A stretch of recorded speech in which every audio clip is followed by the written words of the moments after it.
Hello everyone, welcome back to my spoken English class. അപ്പോൾ ഇന്നത്തെ class എന്ന് പറയുന്നത് വളരെ സിമ്പിൾ ആയിട്ടുള്ള ഒരു ക്ലാസ് ആണ്. വേറൊന്നുമില്ല, നമ്മൾ ഭാവിയിൽ നമ്മൾ പറയാറുണ്ട് ഉണ്ടാകും, ഉണ്ടായിരിക്കും, അല്ലേ എന്ന് പറയാറുണ്ട്. ഇതിന് വേണ്ടിയിട്ട് നമ്മൾ ഇംഗ്ലീഷിൽ യൂസ് ചെയ്യുന്ന ഒരു വേർഡ് ആണെന്ന് പഠിക്കാൻ പോകുന്നത്. വേർഡ് മാത്രമല്ല, അത് എങ്ങനെ എപ്പോ യൂസ് ചെയ്യും എന്നുള്ളത് സ്ട്രക്ചറോട് കൂടിയാണ് പഠിക്കുന്നത്. അപ്പോൾ ഇത് വളരെ മസ്റ്റ് ആയിട്ടുള്ള ഒരു വീഡിയോ ആണ്. വീഡിയോ മുഴുവനായിട്ട് കാണുക. അവസാനം നിങ്ങൾക്ക് ക്വസ്റ്റ്യൻ ഉണ്ടായിരിക്കും. മാത്രമല്ല, വീഡിയോ കണ്ട് ഇഷ്ടപ്പെട്ട ലൈക്ക് ചെയ്യാനും ഷെയർ ചെയ്യാനും സബ്സ്ക്രൈബ് ചെയ്തിട്ടില്ലെങ്കിൽ സബ്സ്ക്രൈബ് ചെയ്യാനും മറക്കരുത്. അപ്പോൾ നമുക്ക് സെന്റൻസിലേക്ക് കടക്കാം.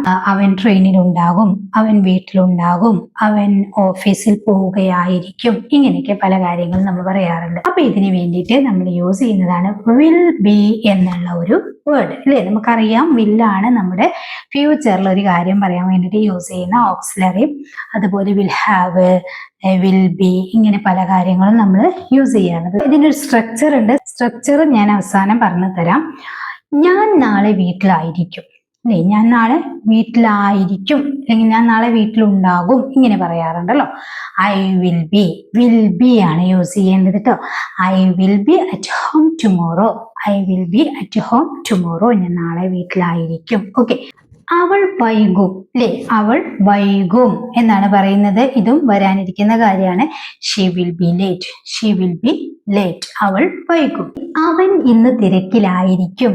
അവൻ ഇന്ന് തിരക്കിലായിരിക്കും. He will be busy today. He will be busy today. അവൻ ഇന്ന് തിരക്കിലായിരിക്കും. നെക്സ്റ്റ്, മീറ്റിംഗ് 10 മണിക്കായിരിക്കും, അല്ലേ? നമ്മൾ പറയാറുണ്ട് മീറ്റിംഗ് 10 മണിക്കായിരിക്കും. ഒരു കൃത്യസമയമാണ്. The meeting will be at 10 o'clock. The meeting will be at 10 o'clock. Meeting 10 മണിക്കായിരിക്കും. ഓക്കെ. നാളെ വെയിലായിരിക്കും, അല്ലേ? ഇന്നൊക്കെ നല്ല മഴയാണ്. അപ്പൊ നമ്മൾ ഒരു ഏകദേശം ഒരു ഇത് വെച്ചിട്ട് നമ്മൾ പറയാറുണ്ട് നാളെ വെയിലായിരിക്കും, അല്ലെങ്കിൽ നാളെ വെയിലുണ്ടാകും എന്ന് പറയാറുണ്ടല്ലോ. It will be sunny tomorrow. It will be sunny tomorrow. നാളെ വെയിലുണ്ടായിരിക്കും, അല്ലെങ്കിൽ വെയിലായിരിക്കും. ഓക്കെ. ഞങ്ങൾ ഉടനെ അവിടെ എത്തും, അല്ലേ? ഞങ്ങൾ ഉടനെ അവിടെ എത്തും എന്ന് പറയാറുണ്ടല്ലോ. We will be there soon. We will be there soon. Soon എന്ന് പറഞ്ഞു കഴിഞ്ഞാൽ ഉടനെ എന്നാണ്. പിന്നെ ഇവിടെ will be എന്ന് വന്നു കഴിഞ്ഞാൽ അവിടെ പിന്നെ എത്തും എന്ന് പറയാൻ വേണ്ടിയിട്ട് റീച്ചോ അറൈവോ യൂസ് ചെയ്യേണ്ട ആവശ്യമില്ല കേട്ടോ. അവിടുത്തെ വെർബ് എന്താണ്? be എന്നുള്ളത് തന്നെയാണ്. അപ്പം we will be there soon. ഞങ്ങൾ ഉടനെ അവിടെ എത്തും. ഓക്കെ. കട നാളെ തുറന്നിരിക്കും. കട നാളെ തുറന്നിരിക്കും, അല്ലെങ്കിൽ തുറക്കും എന്നുള്ളതാണ്. The shop will be open tomorrow. The shop will be open tomorrow. അപ്പൊ ഇങ്ങനെ നമുക്ക് പോസിറ്റീവ് സെന്റൻസുകൾ ഒരുപാട് ഇതുപോലെ ക്രിയേറ്റ് ചെയ്യാനായിട്ട് പറ്റൂട്ടോ. ഇനി കുറച്ച് നെഗറ്റീവ് സെന്റൻസ് പറഞ്ഞാലോ. ഞാൻ നാളെ വീട്ടിൽ ഉണ്ടാകില്ല, അല്ലേ? സിമ്പിൾ ആണ്. ഞാൻ നാളെ വീട്ടിലുണ്ടാകില്ല. വിൽ ബി എന്നുള്ളിടത്ത് വോണ്ട് ബി എന്ന് യൂസ് ചെയ്യുക. I won't be at home tomorrow. Simple ആണല്ലോ. I won't be at home tomorrow. Next, ഞങ്ങൾ സമയത്ത് അവിടെ എത്തില്ല. ഞങ്ങൾ സമയത്ത് അവിടെ എത്തില്ല. അതായത് ഒരു 10 മണി പറഞ്ഞിട്ടുണ്ടെങ്കിൽ ആ സമയത്ത് എത്താൻ നമുക്ക് പറ്റില്ല. കാരണം ഒന്നുകിൽ ബ്ലോക്ക്, അല്ലെങ്കിൽ നമ്മൾ എന്തോ ഒരു കാരണവശാൽ നമുക്ക് എത്താൻ പറ്റാത്തൊരു സമയത്ത് നമ്മൾ പറയാറുണ്ട് ഞങ്ങൾ സമയത്ത് അവിടെ എത്തില്ല എന്നെങ്ങനെ പറയാം? We won't be, അല്ലേ? We won't be there on time. We won't be there on time. Won't be, അല്ലേ? എത്തില്ല എന്നുള്ളതാണ്. അപ്പം we won't be there on time. സമയത്ത് എന്നുള്ളതിന് on time. ഓക്കെ. ഞങ്ങൾ സമയത്ത് അവിടെ എത്തില്ല. അവൾ വൈകില്ല എന്നെങ്ങനെ പറയാ? നേരത്തെ അവൾ വൈകും എന്ന് പറഞ്ഞല്ലോ. അവൾ വൈകില്ല എന്ന് പറയാൻ വേണ്ടിട്ട് she won't be late. She won't be late. അവൻ ഇന്ന് തിരക്കിലായിരിക്കില്ല. അവൻ ഇന്ന് തിരക്കിലായിരിക്കില്ല. He won't be busy today. Simple ആണല്ലോ. He won't be busy today. അപ്പോൾ നമ്മൾ ഫസ്റ്റില് വില്ല് ചേർത്തിടത്തൊക്കെ won't യൂസ് ചെയ്തിട്ട് കാര്യം അങ്ങോട്ട് പറഞ്ഞാൽ മതി. അപ്പോൾ അതിന്റെ നെഗറ്റീവ് സെന്റൻസ് നമുക്ക് ക്രിയേറ്റ് ചെയ്യാം. ഓക്കെ. അത് എളുപ്പമായിരിക്കില്ല എന്നെങ്ങനെ പറയാം? അത് എളുപ്പമായിരിക്കില്ല. It won't be easy. It won't be easy. അത് എളുപ്പമായിരിക്കില്ല. ഓക്കെ. ബസ്സിൽ തിരക്കുണ്ടാകില്ല. ഇതൊക്കെ നമുക്ക് എപ്പോഴും യൂസ് ചെയ്യാൻ പറ്റുന്ന സെന്റൻസ് ആട്ടോ. ബസ്സിൽ തിരക്കുണ്ടാകില്ല. The bus won't be crowded. The bus won't be crowded. ബസ്സിൽ തിരക്കുണ്ടാകില്ല. അപ്പൊ ഇങ്ങനെ നമുക്ക് നെഗറ്റീവും യൂസ് ചെയ്യാം. ഇനി കുറച്ച് ക്വസ്റ്റ്യൻ ചോദിച്ചാലോ വിൽ ബി യൂസ് ചെയ്തിട്ട്. ഇന്ന് രാത്രി നീ വീട്ടിലുണ്ടാകുമോ? ഇന്ന് രാത്രി നീ വീട്ടിലുണ്ടാകുമോ? എങ്ങനെ ചോദിക്കുക? നമ്മൾ പഠിച്ചിട്ടുണ്ടല്ലോ ക്വസ്റ്റ്യൻ ക്രിയേറ്റ് ചെയ്യാൻ നമ്മുടെ ഓക്സിലറിയെ ഫസ്റ്റ് കൊണ്ടുവരിക, സബ്ജക്റ്റിനെ സെക്കൻഡ് കൊണ്ടുവരിക. അപ്പൊ ഈ വിൽ ബി യൂസ് ചെയ്യുമ്പോഴോ വിൽ ബി എന്നുള്ളതാണല്ലോ നമ്മുടെ ഓക്സിലറി. അപ്പൊ എന്ത് ചെയ്യണം എന്ന് വെച്ച് കഴിഞ്ഞാല് വില്ലിനെ ഫസ്റ്റ് കൊണ്ടുവരിക, സബ്ജക്റ്റ് യു ആണ്, നീ രാത്രി വീട്ടിലുണ്ടാകുമോ എന്നാണ്. സോ വിൽ യു ബി എന്ന് വേണം പറയാനായിട്ട്, വിൽ ബി യു എന്ന് പറയരുത് കേട്ടോ. Will you B at home tonight, will you B at home tonight, tonight നീ ഇന്ന് രാത്രി വീട്ടിലുണ്ടാകുമോ? ഓക്കെ. അവൾ നാളെ അവിടെ ഉണ്ടാകുമോ? അവൾ നാളെ അവിടെ ഉണ്ടാകുമോ? എങ്ങനെ ചോദിക്കുക? സബ്ജക്റ്റ് ഷീ ആണ് അല്ലെ, അവൾ എന്നാണ്. Will she be there, will she be there tomorrow, will she be there tomorrow. ആദ്യം വിൽ യൂസ് ചെയ്യുക, അതിനുശേഷം സബ്ജക്റ്റ് യൂസ് ചെയ്യുക, അതിനുശേഷം ബി യൂസ് ചെയ്യുക. Will she be there tomorrow, അവൾ നാളെ അവിടെ ഉണ്ടാകുമോ? വളരെ യൂസ്ഫുൾ ആയിട്ടുള്ള സെന്റൻസ് ആണ്. അത് മതിയാകുമോ നമ്മൾ ചോദിക്കാറില്ലേ?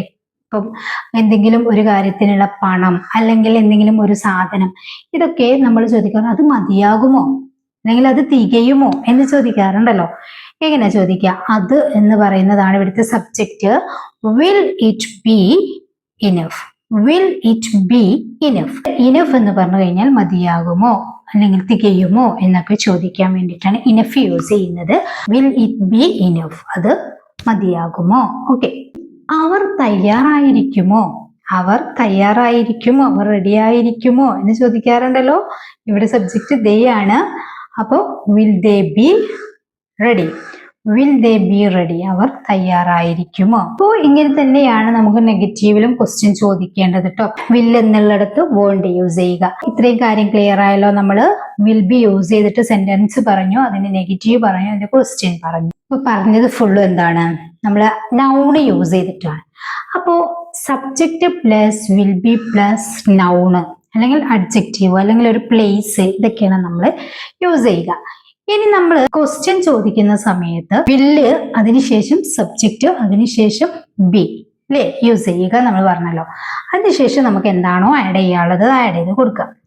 ഇനി നമ്മൾ വെർബിന്റെ കേസിൽ പറയുകയാണെങ്കിൽ, ഫോർ എക്സാമ്പിൾ, അവൻ ഇപ്പോൾ ഓഫീസിലേക്ക് പോവുകയായിരിക്കും അല്ലേ, അവൻ ഇപ്പോൾ ഓഫീസിലേക്ക് പോവുകയായിരിക്കും. ഇങ്ങനെ പറയുമ്പോൾ നമുക്ക് അവിടെ ഒരു വെർബ് വേണമല്ലോ. അപ്പം he will be going to the office എന്ന് പറയണം. അതായത് subject plus will be plus verb ING ഫോമിലായിരിക്കണം. കാരണം എന്താ? ബി നമ്മളവിടെ ചേർത്തിട്ടുണ്ട്. ബി കഴിഞ്ഞാൽ പിന്നെ നെക്സ്റ്റ് വെർബ് വരുന്നത് ING ഫോമിലാണ് കേട്ടോ. അപ്പോൾ ഫസ്റ്റ് പറഞ്ഞതൊക്കെ നമ്മളെ നൗൺ, അഡ്ജക്റ്റീവ്, പ്ലേസ് ഇങ്ങനെയൊക്കെയുള്ള കാര്യങ്ങളാണ്. അപ്പൊ ഇതുപോലെ പോവുകയായിരിക്കും, വരികയായിരിക്കും, കഴിക്കുകയായിരിക്കും എന്ന് പറയുകയാണെങ്കിൽ അവിടുത്തെ വെർബിന് ING ഫോം ആണ് വേണ്ടത് വിൽ ബി യൂസ് ചെയ്താൽ. എന്നാൽ വില്ല് മാത്രമാണെങ്കിൽ അവിടെ ING ഫോം അല്ല, V1 ഫോം ആണ് വേണ്ടത് കേട്ടോ. ഈ കാര്യം പ്രത്യേകം ശ്രദ്ധിക്കണം. അവൻ ഇപ്പോൾ ഓഫീസിലേക്ക് പോവുകയായിരിക്കും എന്ന് പറയുകയാണെങ്കിലും he will be going to the office now എന്ന് പറയാം. നാളെ അവർ പുറത്തു പോകുന്നുണ്ടാകും എന്ന് പറയുകയാണെങ്കിലും നമുക്ക് ഇതേ റൂട്ട് യൂസ് ചെയ്യാം. അവിടെ അവർ എന്നുള്ള സബ്ജക്റ്റ് ആണ്. They will be going out tomorrow. Okay, അപ്പം ഗോയിങ് തന്നെയാണ് വന്നിട്ടുള്ളത്. അപ്പൊ ഇത്രയും കാര്യം ക്ലിയർ ആയല്ലോ. അപ്പൊ നമ്മളെല്ലാ കാര്യത്തിന്റെയും സ്ട്രക്ചർ പഠിച്ചു അല്ലെ. ഇനി ഈ വെർബ് യൂസ് ചെയ്യുന്ന എന്റെ സെന്റൻസ് നിങ്ങൾക്ക് തരാം. ഞാൻ നാളെ രാവിലെ ജോലി ചെയ്യുകയായിരിക്കും അല്ലെ, ഇതൊരു പ്രവൃത്തി യൂസ് ചെയ്യുന്ന ഒരു സിറ്റുവേഷൻ ആണ്.